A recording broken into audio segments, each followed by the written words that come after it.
Hey guys, welcome back to the channel. It's Teppo here. In today's episode, we're talking about the Sony A7S III, specifically 6 months later, what has been my experience using this camera on a daily basis.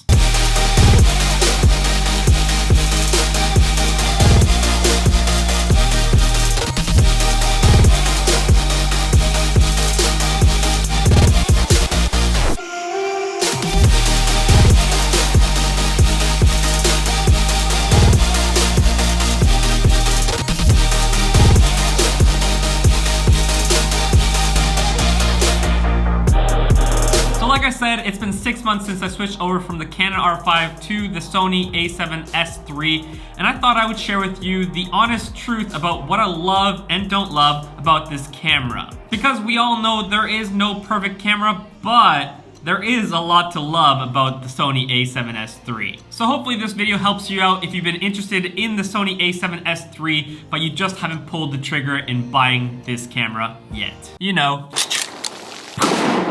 I was trying to emphasize pulling the trigger by holding a credit card in my hand. I was trying to be funny, okay?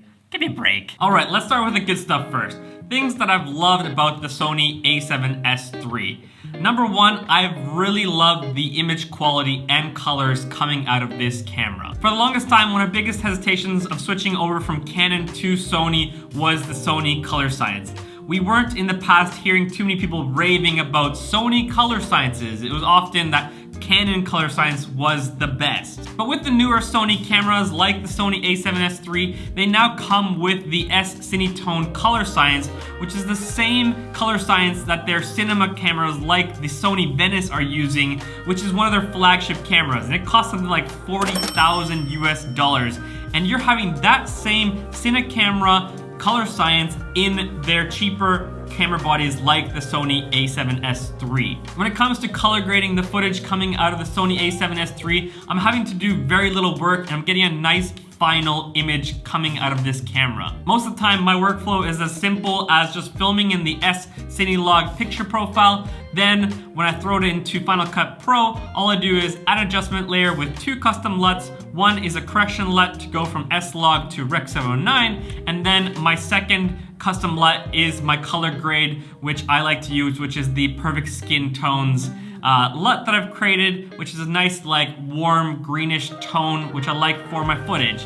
And after that, then I just do some simple color correction to match all the clips, and voila, that's it. That's all I have to do for my color grading when it comes to working with the footage from this camera. With very little work, I'm getting a very nice image coming out of the Sony A7S III, which is really important to me. I want to be able to get good looking footage with ease, especially when I'm doing YouTube content. The second thing that I've loved about the Sony A7S III is the dynamic range.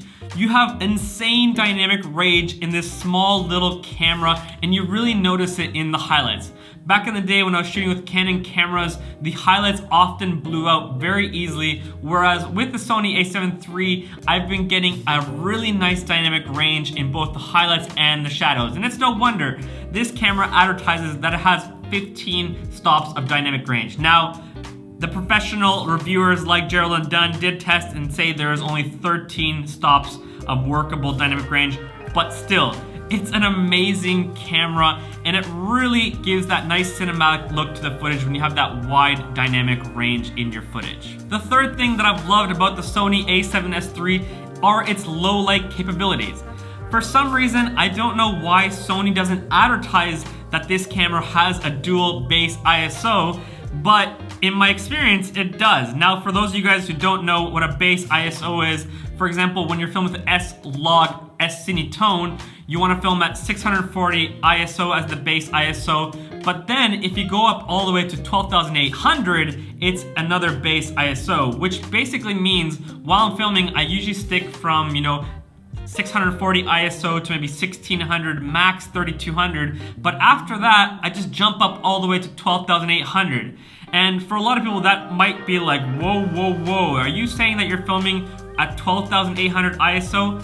Yes, I am. Go try it out for yourself. You film at 6,400 or anywhere below 12,800, it's gonna be very noisy, but the moment you get to 12,800, it's really clean again. And this is super handy for me as, you know, a wedding videographer. Even just recently I was shooting a wedding, and you know, during the day, the base ISO of 640 is great. I don't need more light. But then on the dance floor, it was super dark and I wanted to get nice clean image coming out of my camera. So I boosted to 12,800, which allowed then for me to get enough light to film and to have nice clean image all at the same time. So this secret hack in the Sony A7S III has actually come in very handy, being able to shoot in low light capabilities. Reason number 4 is the IBIS. Now, when I was shooting with the Canon R5, one of the biggest downsides of that camera was that they promised excellent IBIS, but then when you used the camera and you had a really wide angle lens like the 1535 that I was often using for vlogging, it had this weird jello wobble. Now, I know right now a lot of you guys are gonna say in the comment section, they've put out a firmware update. And that is true, they've improved it, but 2 years late. I bought the Canon R5 2 years ago, and now finally they put out that firmware update. I think it's just too late, you know? I think a lot of people who were really loyal and fans of Canon were disappointed by what was promised, but what was not, you know, given. And for me, I was so upset when I paid thousands of dollars to get the Canon R5 and I was promised certain features, and then when I started using the camera, it didn't work as performed. Whereas with the Sony A7S III, the IBIS works great. If I can be totally honest and transparent with you guys, I never use gimbals. I just find that they are clunky, hard to use, they end up slowing me down. It might be more user error that I just don't know how to use them well, most likely, but I just like to film handheld, and all of my movement, all my shots are filmed just moving with the IBIS, holding it handheld, and my ninja walking steps. So I love the fact that this camera has a steady enough IBIS that I can just film handheld while having movement in the shots. Reason number 5 is the flip LCD screen and the autofocus reliability. In past Sony cameras and in still some models, they have the LCD screen that just flips up or flips back. And it's really hard to use if you want to be a vlogger because your microphone is in the way. But the fact that this has now an LCD screen that flips out and it has very reliable autofocus, that's what makes me love this camera. When you're vlogging and creating YouTube content, you don't want to be missing the autofocus because you're filming yourself a lot and you don't have someone filming you. So you want to make sure that when you're filming yourself, it's hitting focus and the footage looks good.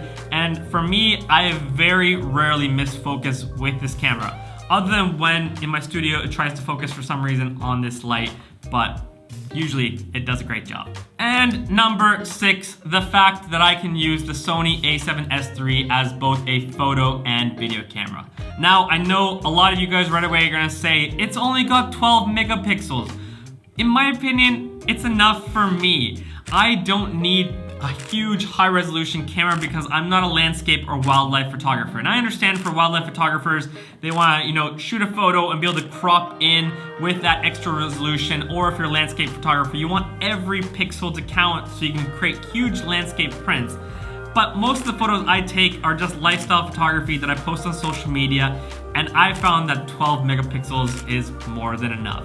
And as well, usually when I'm shooting, I frame the photo the way I want it to be shot. Maybe I crop it just a little bit just to perfect it, but I really don't need extra megapixels when I'm shooting photos. So I love the fact that I can shoot both photos on the Sony A7S III and shoot video all in one package. Now, before we go through the frustrations that I've had with the Sony A7S III, I want to give a shout out to this episode's sponsor, our long-term partner, Motion Array. All of the titles, the motion graphics, the transitions that I've used throughout this video have been created by the effects gurus at Motion Array. They have over 700,000 premium quality assets on their platform consisting of graphic templates, presets, music, sound effects, footage, motion graphics, photos, pretty much everything you need to make your videos. Having Motion Array in my back pocket has not only sped up my whole editing process, but as well it has unlocked the potential of higher quality videos. Motion Array's monthly subscription offers unlimited access. Use it however you want, wherever you want, no extra fees. So if I piqued your curiosity, click the link below and you'll get $50 off right now. Okay, now for the juicy stuff. What have I not loved about the Sony A7S III? What have been those moments that have wanted me to pull my hair out or chuck the camera out the window? If I'm brutally honest, there really hasn't been those moments. I was just trying to be dramatic and, build some suspense. I think one of the only criticisms or constructive feedbacks I have for the software engineers at Sony is add a feature to be able to scrub through footage. With the Canon R5, especially if you're filming 120 frames per second, you can just easily scrub with your finger on the touch screen and find the moment that you want to look at and check out. Whereas with the Sony cameras, you gotta press forwards or backwards, and it's very cumbersome and not easy to use at all. So Sony, please could you add the scrubbing feature for the touch screens? The second thing that I've struggled with this camera is just the cost of switching over to a new camera system. Having to buy a new camera body, new memory cards, and then lenses. Right now, I only have the Sony 16-35, which I'm using for vlogging and my YouTube content, and then I have the Sony 24mm, which is to get that nice epic B-roll. And those two lenses have served me very well when it comes to YouTube, but let's just say shooting a wedding with a 16-35 and a 24mm is not the easiest task. So I definitely do need to invest in other lenses, maybe the 50mm or 7-200 lens in those moments where I really need to zoom in, but it's always costly to switch camera systems and to invest in new lenses. So really, those are the only two criticisms I have about shooting with the Sony A7S III.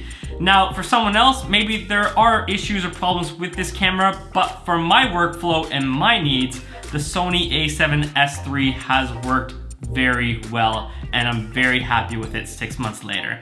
And I'm confident that I'll be using this for a long time to come, unless there's a Sony A7S IV. I always love to upgrade to new cameras. All right, guys, those are my thoughts about the Sony A7S III 6 months later. If you've been thinking about investing into this camera, hopefully this helps you to pull the trigger, because I know you won't be disappointed. All right, thanks for watching this video. Thanks for being here. If you're not yet subscribed, hit that subscribe button. Comment below, tell me what do you think about the Sony A7S III. Is it a yay or a nay? And tell me why. Thanks guys, I'll see you next week.